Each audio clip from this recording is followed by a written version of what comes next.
Assalamualaikum warahmatullahi wabarakatuh.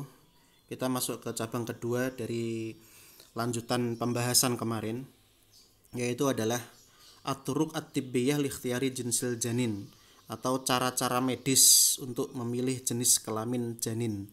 Jadi kalau yang kemarin kita bahas cara alami, sekarang kita membahasnya cara medis. Nah, itu. Nah, cara-cara medis ini dibagi menjadi tiga. Jadi untuk menentukan jenis kelamin janin itu dengan cara medis dibagi menjadi tiga. Yaitu yang jenis pertama adalah memilih jenis janin sebelum terjadinya pembuahan. Nah ini. Jadi pengen mendapatkan anak laki-laki atau perempuan, tetapi itu belum terjadi pembuahan antara sel sperma dengan sel telur. Sehingga yang dilakukan adalah memisahkan sel sperma sebelum dibuahkan kepada sel telur. Kemudian yang jenis kedua adalah ikhtiaru jinsil janin ba'da amaliyati takhsib wa qabla zar'in fir rahim. Ini adalah memilih jenis janin itu setelah dibuahkan. Jadi sperma setelah dibuahi ke sel telur, tetapi sebelum ditanamkan kepada rahim. Biasanya ini di pembuahan buatan luar atau seperti yang disebut seperti bayi tabung yang sudah pernah kita bahas di pembahasan sebelumnya. Jadi sperma sama sel telur dibuahkan di luar rahim, kemudian ketika sudah dipastikan bahwasanya ini nanti akan jadi anak laki-laki atau jadi anak perempuan, baru ditanamkan kepada rahim. Itu cara yang kedua setelah terjadinya pembuahan di luar rahim. Yang ketiga adalah memilih jenis janin setelah hamil. Jadi pembuahannya di dalam rahim, kemudian diteliti anaknya nanti laki-laki atau perempuan. Kalau anaknya laki-laki dan dia pengen anak perempuan, maka digugurkan. Kalau misalkan pengen anak perempuan dan ternyata setelah diteliti anaknya tetap perempuan, maka dilanjutkan. Yang seperti itu nanti di jenis ketiga ini tidak diperbolehkan karena itu adalah termasuk kepada perbuatan pengguguran kandungan yang tidak diperbolehkan. Oke. Sekarang kita masuk kepada jenis pertama, yaitu adalah turuku ikhtiyari jinsil janin qabla amaliyati takhsib.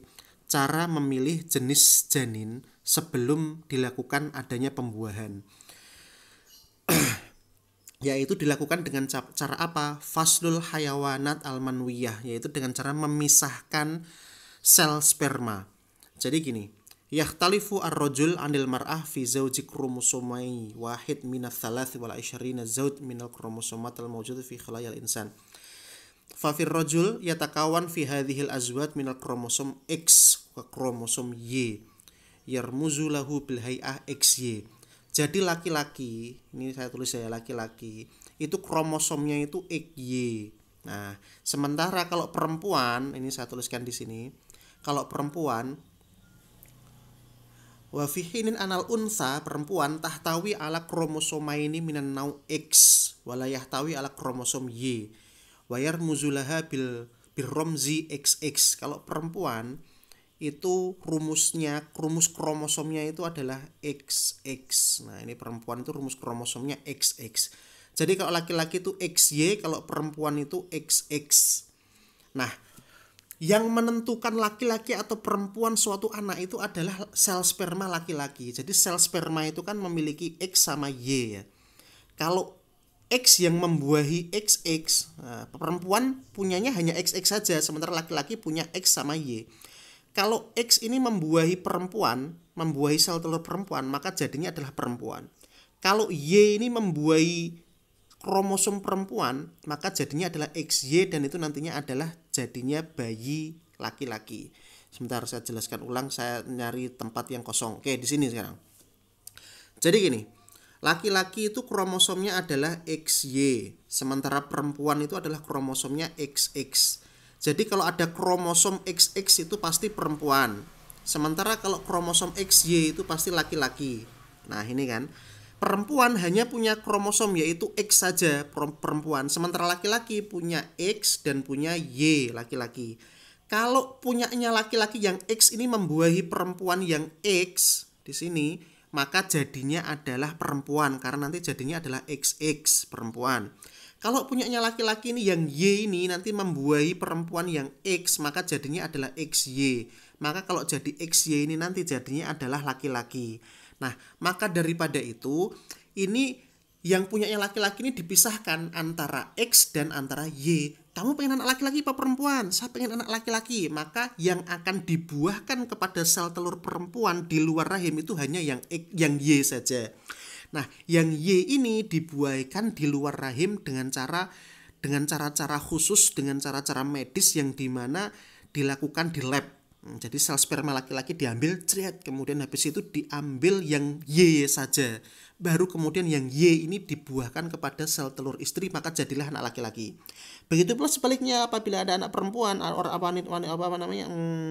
suami istri pengen anak perempuan, pengen anak apa? Perempuan. Sel sperma laki-laki diambil. Terus kemudian habis itu dipisahkan antara X dan Y. Kemudian yang dibuahkan bukan yang X, tapi yang dibuahkan adalah yang dibuahkan bukan yang Y, tapi yang dibuahkan adalah X. Maka jadi nanti adalah anak perempuan karena kromosomnya adalah X dan X. Seperti itu ya.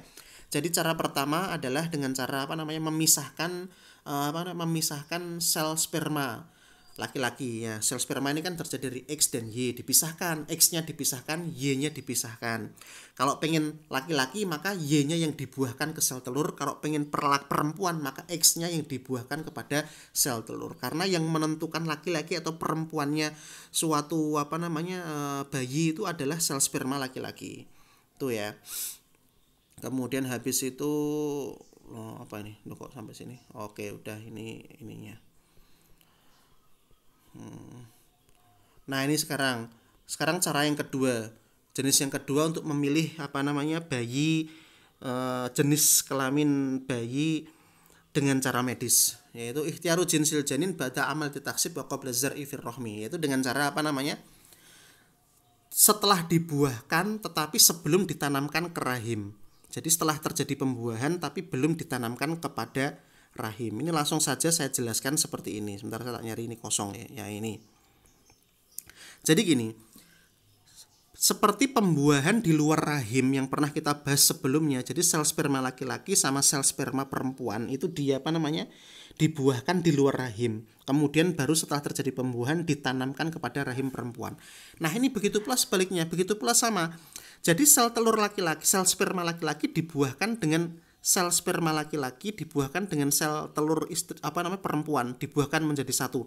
Nah, kemudian diteliti kira-kira setelah terjadi pembuahan ini kromosom yang terbentuk itu XX atau XY.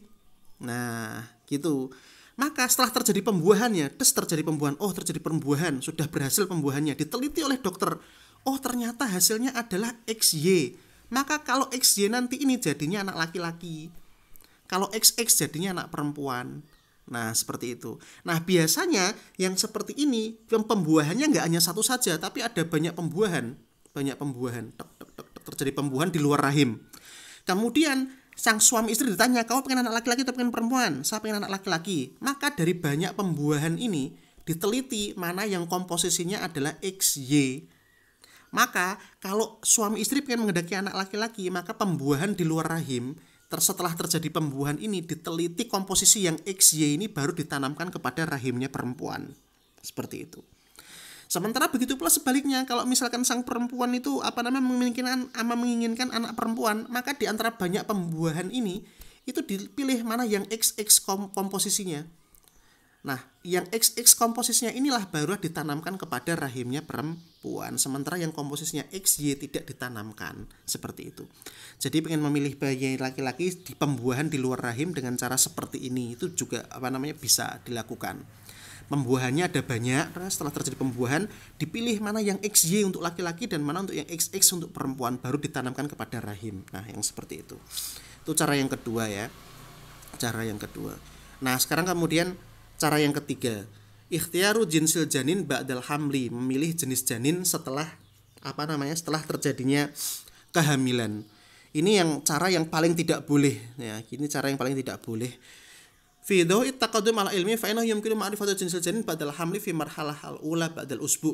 Jadi dalam ilmu medis yang sangat maju itu mengetahui jenis janin yang dikandung perempuan itu bisa diketahui sejak minggu pertama. Jadi setelah sang istri mengandung di minggu pertama, langsung dibawa ke dokter diperiksa. Ini kira-kira nanti bayinya laki-laki atau perempuan. Loh, cara mengetahui bayi laki-laki atau perempuan atau gimana caranya? Yaitu tadi diteliti yang terbuahi itu XY atau yang terbuahi XX. Kalau ternyata sang perempuan pengen anak laki-laki, kemudian setelah diteliti rahimnya itu ternyata yang terbuai adalah XY, maka dilanjutkan. Tapi ternyata kalau yang dibuai XX, itu maka tidak dilanjutkan atau digugurkan. Nah, cara yang ketiga ini tidak diperbolehkan karena termasuk dalam pengguguran kandungan. Nah, seperti itu. Jadi itu adalah tiga cara untuk menentukan jenis kelamin janin dengan cara medis. Yang pertama tadi adalah dengan cara memisahkan sel sperma laki-laki yang X mana, yang Y mana. Yang kedua yaitu dengan cara pembuahan di luar rahim. Dibuahi ada banyak, kemudian dipilih mana yang komposisinya XX atau yang komposisinya XY.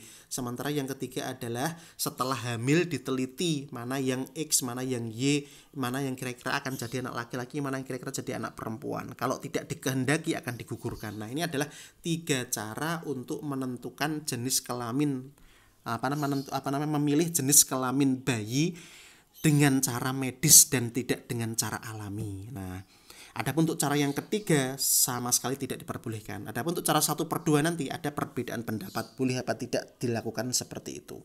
Oke, akan kita lanjutkan di mabas berikutnya yaitu tentang hukumnya, cara medis tentang milih janin bagaimana akan dilanjutkan di pertemuan yang akan datang. Terima kasih. Wassalamualaikum warahmatullahi wabarakatuh.